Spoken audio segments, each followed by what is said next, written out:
La Coltre Bianca nella notte ha coperto tutto l'arco alpino della regione con neve fino a 50 cm sopra i 1800 metri, una decina a fondovalle. Nei prossimi giorni aprono tutti i poli turistici invernali della regione.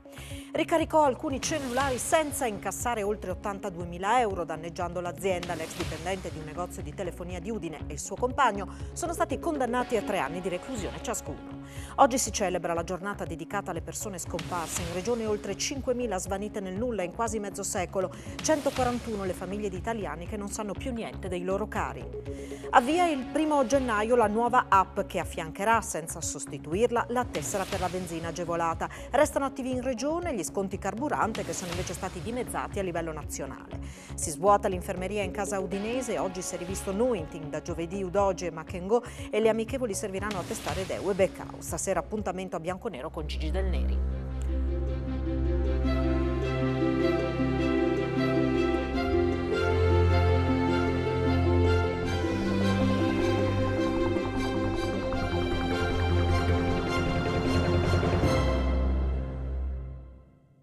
A tutti voi buonasera, ben trovati a questa edizione del telegiornale di Telefriuli. Dunque, le precipitazioni arrivate nella notte hanno portato la Coltre Bianca su tutto l'arco montano della regione, con neve fresca fino a 50 centimetri sui 1800 metri di quota, una decina di centimetri di neve invece nei fondovalle, e nei prossimi giorni apriranno tutti gli impianti sciistici nei poli invernali del Friuli Venezia Giulia. Presi d'assalto i poli invernali della regione nel weekend, sono buone le previsioni di turisti nei prossimi giorni grazie anche alle precipitazioni nevose in alta quota delle ultime ore. Fino a 50 cm sopra i 1800 metri si sono raggiunti a Piancavallo, il polo in cui ha nevicato di più, a una ventina di centimetri a fondovalle. Ma i fiocchi sono arrivati su tutto l'arco montano della regione, a Sappada 25 cm in vetta e 15 a valle, gli stessi per Sauris e Selanavea, mentre a Forni di Sopra in quota 20 cm. Zongolan e Ravascleto le zone in cui ha nevicato meno. E nei prossimi giorni aprono tutti i poli turistici regionali. Il drastico calo delle temperature, che proseguirà nei prossimi giorni, permetterà l'innevamento artificiale programmato in buona parte della regione per arrivare tra giovedì e venerdì ad aprire nuove piste e impianti di risalita in tutte e 6 le stazioni sciistiche. Da giovedì inizia la stagione di Sappada, Piancavallo e Ravascleto Zoncolan. Venerdì toccherà a Forni di Sopra con l'apertura delle seggiovie Varmostuno 2-3, mentre a Treviso la stagione prenderà ufficialmente il via sabato 17 dicembre. A Selanavea, dove già si scia dall'8 dicembre, sabato apriranno anche le piste Canin Turistica, l'impianto Tappeto Campo Scuola e le piste Campo Scuola 1 e 2. La grande sfida che la montagna friulana deve affrontare oggi è, assieme a quella della valorizzazione al massimo delle sue bellezze, anche quella di aumentare il numero di posti letto. Il turismo non è sostenibile senza ricettività e l'infrastruttura pubblica non può farsene carico da sola, ma solo in alleanza con il privato. Lo ha detto il presidente della regione, Massimiliano Fedriga, partecipando con l'assessore alle attività produttive e turismo Sergio Emidio Bini all'inaugurazione dell'Hotel Nevada a Tarvisio. La struttura, chiusa nel 2015, affidata ad una nuova gestione all'inizio del 2021, è stata rinnovata grazie a un investimento di circa 5 milioni di euro. Conta una cinquantina di camere, quasi 100 posti letto. Fedriga ha auspicato che l'inaugurazione possa essere da stimolo per ulteriori investimenti sul territorio. La montagna friulana, ha sottolineato, è uno dei territori con le maggiori possibilità di crescita. La regione la sostiene puntando sia sul turismo invernale sia su quello estivo, con particolare attenzione rivolta al cicloturismo. L'assessore Bini ha rimarcato che l'inaugurazione si pone come un importante segnale di fiducia per il territorio, anche in vista dell'avvio della stagione sulle piste venerdì, dopo che l'innevamento dei tracciati, come detto, è già ripreso stamattina. Bini ha ricordato come il polo di Tarvisio quest'anno ospiterà eventi sportivi di primo rilievo come la Coppa Europea di Sci Alpino, EIOF 2023 e poi il tradizionale Lussarissimo. E le basse temperature che sono state raggiunte nella notte, non solo in montagna ma anche in pianura, questa mattina hanno rallentato la routine quotidiana di molti corregionali. Un mix tra freddo, condensa e pioggia ha cristallizzato, per così dire, le carrozzerie, ghiacciando parabrezza, finestrini e rendendo in molti casi difficoltosa l'apertura delle portiere. Quindi qualcuno questa mattina ha fatto tardi al lavoro nell'accompagnare i figli a scuola. Situazioni simili potrebbero verificarsi anche il 15, 16 e 17 dicembre, quando è nuovamente previsto l'abbassamento delle temperature con il ritorno di vento e pioggia in regione. Giovedì 15 non è escluso l'arrivo di neve o nevischio nel capoluogo friulano, come peraltro accaduto ieri pomeriggio anche nella zona collinare del Friuli.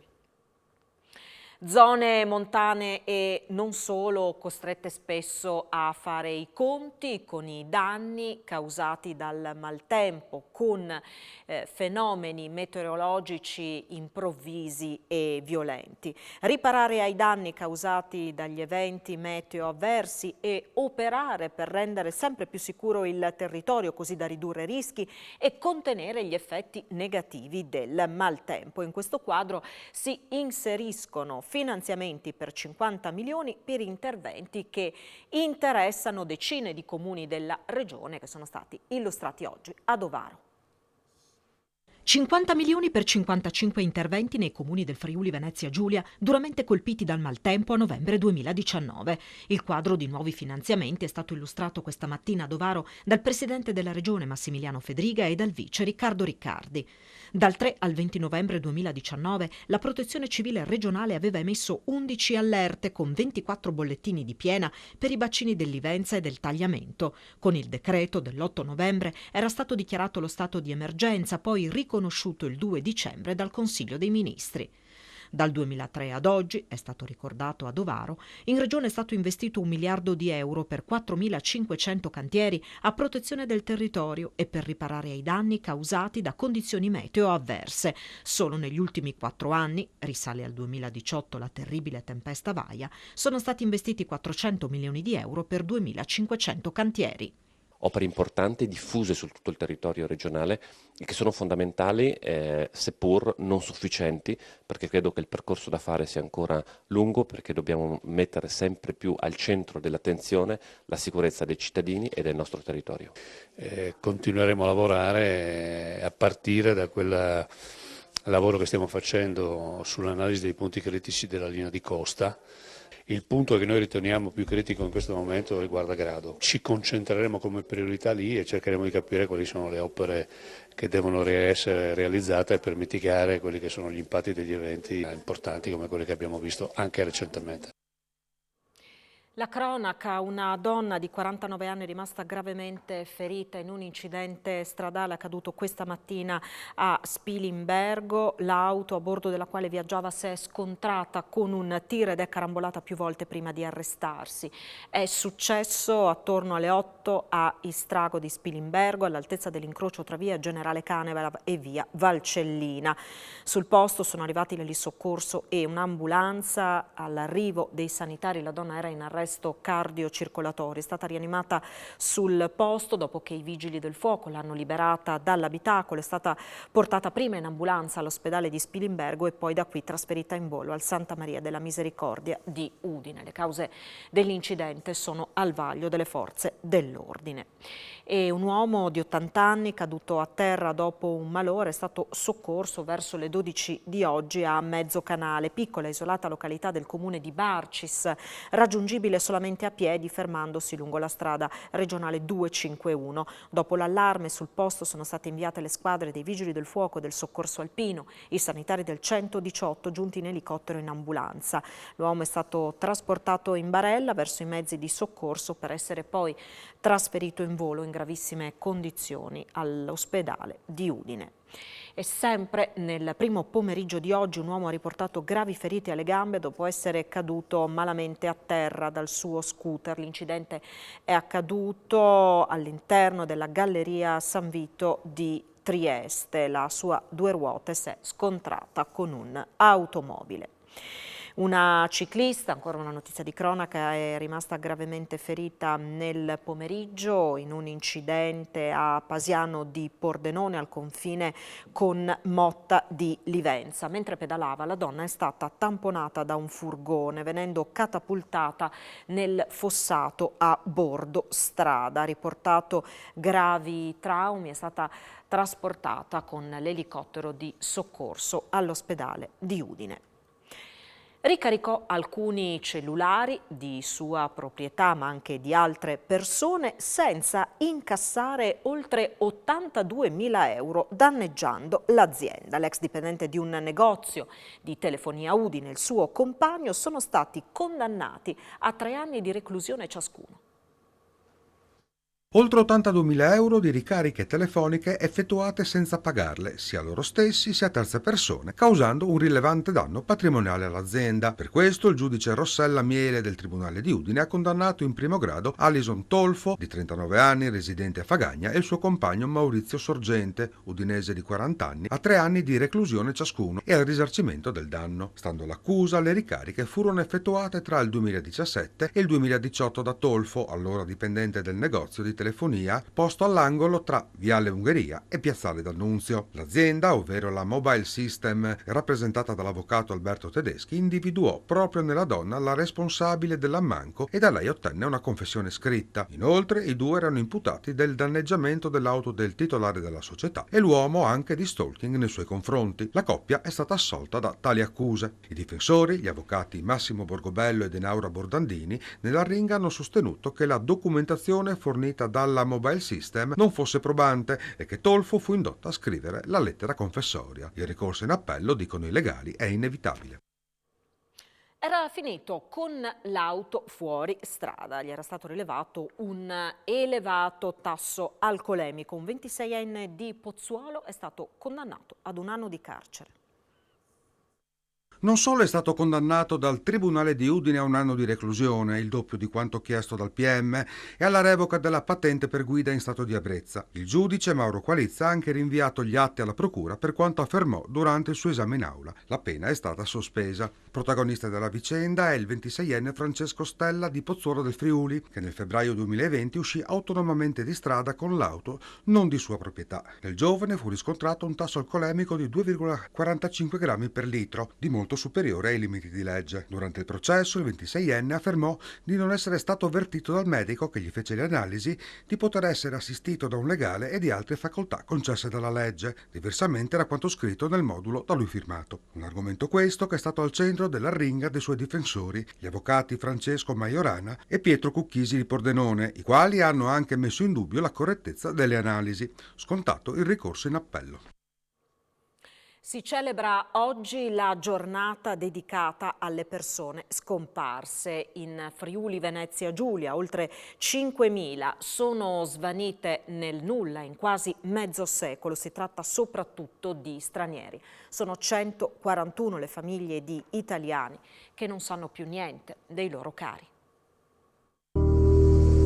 Svaniti nel nulla, scomparsi per sempre, lasciando i familiari in uno stato di angoscia totale. Dal 1974 ad oggi in Friuli Venezia Giulia mancano all'appello 5.554 persone, la gran parte, 5.443 stranieri, forse rientrati nei loro paesi senza lasciare tracce, ma non si sa più nulla nemmeno di 141 italiani, un numero sottolineato oggi, giornata internazionale delle persone scomparse, dall'associazione Penelope, che ha appena celebrato i 20 anni di attività, nata in Basilicata per il caso di Elisa Claps. Le denunce di scomparsa nel primo semestre del 2022 in regione sono state 272, 36 a Gorizia, 116 a Udine, 86 a Trieste e 34 a Pordenone, ma 180 riguardano minori stranieri non accompagnati. I ritrovamenti sono stati il 58%, come certificato dal report del commissario straordinario per le persone scomparse del governo. Ma dietro i freddi numeri ci sono storie e lacrime. Ogni persona scomparsa, spiega Daniela Ferrari, presidente dell'associazione Penelope del Veneto, che segue anche i casi friulani, lascia cicatrici profonde. Le ricorrenze, i compleanni, il Natale che si avvicina sono difficili da affrontare, dice. Ci facciamo forza assieme, un dolore che resta, come quello della famiglia di Alessandro Zaniboni, l'ingegnere 55enne di grado, appassionato speleologo, scomparso il 23 luglio 2021 in Ogliastra. Il corpo, rinvenuto pochi giorni fa in Sardegna, potrebbe essere il suo, se confermato, confermato dall'esame del DNA in corso. O come la famiglia di David Concina, il 48enne di Amaro, che non dà sua notizia dal 15 febbraio scorso e per il quale i parenti stanno provando a far ripartire le ricerche. Ma ci sono casi anche più datati, con sofferenze più fossilizzate ma non meno profonde, come il cold case di Rossella Corazzin, la 17enne sanvitese sparita a Tai di Cadore il 21 agosto 1975 e forse finita vittima del mostro del Circeo. Per lei si stanno cercando di far riaprire le indagini. Poche soddisfazioni per il Friuli Venezia Giulia dalla classifica annuale sulla qualità della vita stilata dal Sole 24 Ore. Andiamo a vedere com'è andata. Trieste passa dal primo al settimo posto, Udine dal nono al 12°, Pordenone di posizioni ne perde ben 19 scendendo al 26° posto, unica a salire Gorizia che scala 4 posizioni, piazzandosi in 19ª posizione. E questo è il quadro che emerge dalla classifica del Sole 24 Ore sulla qualità della vita in Italia, che vede al primo posto Bologna, poi Bolzano e Firenze sui 107 capoluoghi di provincia. Il quadro viene stilato sulla base di 90 indicatori suddivisi in 6 gruppi. A livello di ricchezza e consumi, Pordenone e Udine si piazzano al 30° e 32° posto, 40° e 45° per Gorizia e Trieste. Sugli indicatori relativi ad affari e lavoro, bene Trieste al secondo posto, mentre Gorizia 34°, male Pordenone al 60° e Udine al 65° posto. Sul fronte sanità e istruzione, Trieste si piazza 20°, mentre Pordenone, Udine e Gorizia a metà intorno al 45° posto. Tutte racchiuse intorno alla 30ª posizione invece Pordenone, Udine e Trieste per ambiente e servizi, con Gorizia al 70° posto. Sotto il profilo di giustizia e sicurezza, Pordenone seconda, mentre Udine quinta e Gorizia 11ª, Trieste invece si piazza al 73° posto. Cultura e sport restano un'eccellenza per il Friuli Venezia Giulia, con Trieste seconda, Gorizia terza, Udine 11ª e Pordenone 52ª. Infine il benessere delle donne, dove a guidare è Udine al quinto posto, Pordenone 17ª, Trieste 28ª e Gorizia al 60° posto. L'Università Bicocca di Milano ha fatto anche un sondaggio secondo il quale solamente i cittadini di Udine si sono detti non soddisfatti della qualità di vita nel loro comune, mentre le altre 3 province restano in una posizione positiva. Al via il 1° gennaio la nuova app che affiancherà senza sostituirla la tessera per la benzina agevolata. Nessun trauma o shock, dal 1° gennaio il pieno agevolato al distributore si potrà fare sia con la tessera che usando la app. Non solo diventerà un'applicazione che però, lo dico chiaramente, non sarà obbligatorio per tutti, nel senso che potremo stampare in forma cartacea, quindi come il Green Pass. Chi più tecnologico ha il smartphone potrà utilizzare l'applicazione, chi invece vorrà avere una forma cartacea se la stamperà come facevamo ai noi nel periodo del Covid.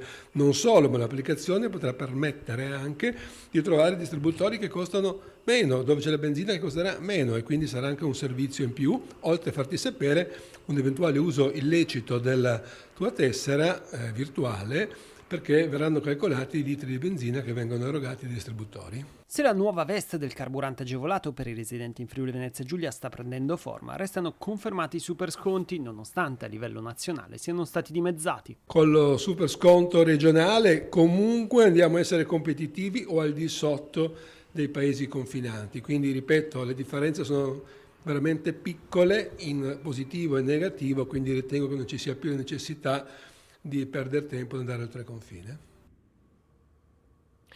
Attuazione della legge sulla famiglia. Oggi a Udine è stato fatto il punto con sindaci e amministratori. La famiglia deve essere il centro di un sistema fatto di pubblica amministrazione, enti del terzo settore e soggetti privati. È questo il cuore della legge sulla famiglia, approvata dal Consiglio regionale un anno fa e di cui si è parlato nell'auditorium della regione con tutti i soggetti attuatori del piano. Un incontro a cui da remoto ha partecipato anche il ministro per la famiglia Eugenio Roccella, testimoniando l'importanza che questa legge può rappresentare per tutto il paese. Sono quasi 90 milioni di euro che mettiamo a disposizione di chi sceglie questa regione, di chi in questa regione fa crescere la sua famiglia e fa crescere i suoi figli. Gli interventi che abbiamo inserito all'interno della norma che abbiamo approvato l'anno scorso sono molto variegati, sono molto ampi, ripeto, vanno dal sistema del lavoro, quindi a tutta la parte occupazionale, il lavoro delle donne, al sostegno delle famiglie, al supporto nei percorsi di crescita delle famiglie. Le associazioni familiari hanno un ruolo importante in tutto ciò, al diritto allo studio, con la creazione di un sistema unico di diritto allo studio lungo tutto il corso della vita. L'assessore Rosolen questa mattina ha partecipato al sopralluogo, al cantiere per la messa in sicurezza, l'adeguamento sismico e l'efficientamento energetico del liceo scientifico Marinelli a Udine, intervento da 5,4 milioni. Rosolen ha ricordato come la Regione stia intervenendo sugli edifici scolastici dell'ex provincia di Udine per 77 milioni. L'occasione è stata utile per visitare anche la cosiddetta scuola polmone di via Aspromonte, destinata ad ospitare temporaneamente gli studenti delle scuole oggetto di lavori. Oggi al via nuovi lavori per il Marinelli per un futuro migliore. Quale? È quello di una scuola al passo con i tempi, che dia agli studenti le risposte che aspettano delle due grandi transizioni, ecologica e digitale, quindi una scuola che sia ecosostenibile e che sia totalmente digitalizzata. Mi pare che si stia sulla strada giusta e quindi raccoglieremo i frutti anche se tra qualche anno, perché credo che i lavori del Marinelli interesseranno la parte chiusa per almeno 2 anni. La Regione a fianco del Marinelli? Io devo dire che dopo decenni di abbandono degli istituti scolastici dell'ex provincia di Udine, da un paio d'anni abbiamo iniziato un programma importante che sta rispettando le tempistiche. Abbiamo creato forse la scuola più moderna a livello nazionale, che è la scuola polmone, che sarà utilizzata per tutti i lavori che come programmati verranno fatti negli istituti secondari di secondo grado della città di Udine. Gli interventi sono possibili grazie a fondi importanti del Ministero dell'Istruzione, accompagnati dai fondi comunitari e con un intervento programmato su una triennalità importante da parte dell'amministrazione regionale. Presentata oggi a Palazzo Toriani, sede di Confindustria Udine, una nuova iniziativa a sostegno e supporto delle start-up della Regione. Riuscire non solo a far nascere nuove iniziative imprenditoriali, ma anche a supportarle nella redazione del business plan e nell'accompagnamento durante il percorso iniziale di crescita. Con questi obiettivi nasce Startup Academy, percorso formativo di condivisione di esperienze, competenze e opportunità promosso da Confindustria Udine Friuli Innovazione con il supporto della Regione. L'associazione di Palazzo Toriani è stata la prima territoriale in Italia a lanciare, seguita poco dopo da Solombarda, un progetto per start-up. È stato modificato lo statuto al fine di garantire 4 anni di iscrizione gratuita a queste realtà, come ricordato dalla vicepresidente Anna Mareschi Danieli. Sono 70 le start-up iscritte a Confindustria Udine.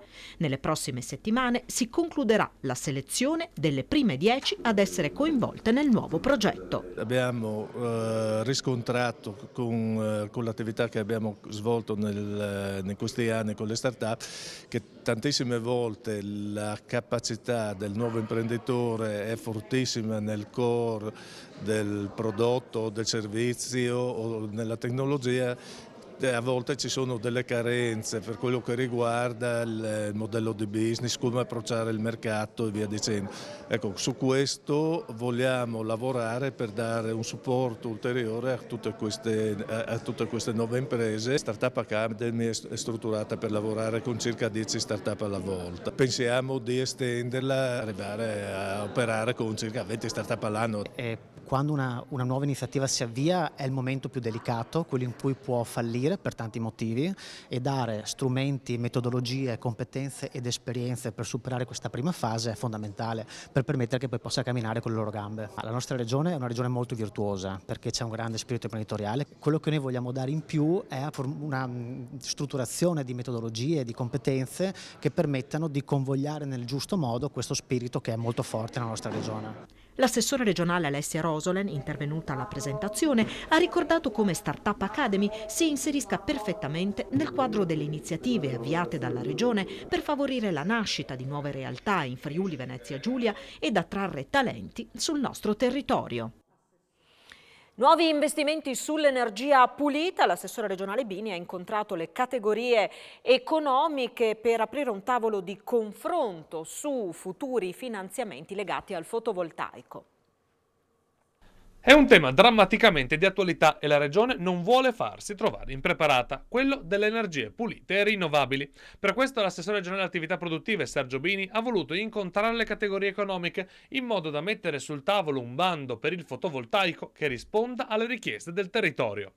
Sì, è un incontro fortemente voluto dal sottoscritto. Io sono abituato prima di emanare importanti bandi, come sarà quello relativo alle energie rinnovabili, che batterà 55 milioni di euro. Insomma, prima di pubblicare un bando a me piace confrontarmi con gli addetti ai lavori per ricevere degli spunti, degli aiuti e dei contributi. Lo abbiamo fatto per Sviluppo Impresa, lo voglio fare anche per questo importante prossimo bando.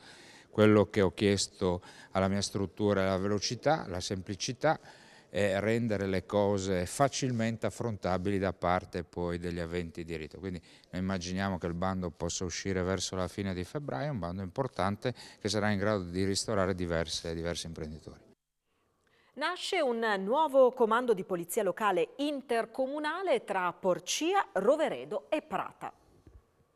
Porcia, Roveredo in Piano e Prata di Pordenone uniscono le forze sul fronte della polizia locale. Se le prime due amministrazioni già collaboravano in convenzione, ora è imminente anche l'ingresso di Prata. Il tutto darà vita a un comando intercomunale con 18 agenti, 10 di Porcia e 4 ciascuno per Roveredo e Prata, più 3 amministrativi che serviranno circa 30.000 cittadini, godendo anche di maggiori incentivi regionali. Il 20 dicembre con il Consiglio Comunale approveremo questa convenzione ed entreremo ufficialmente in questa squadra che sicuramente garantirà più presenza anche nel territorio di Prata. In condivisione non solo il personale ma anche le attrezzature, dal drone ai tecnologici apparecchi per i rilievi stradali.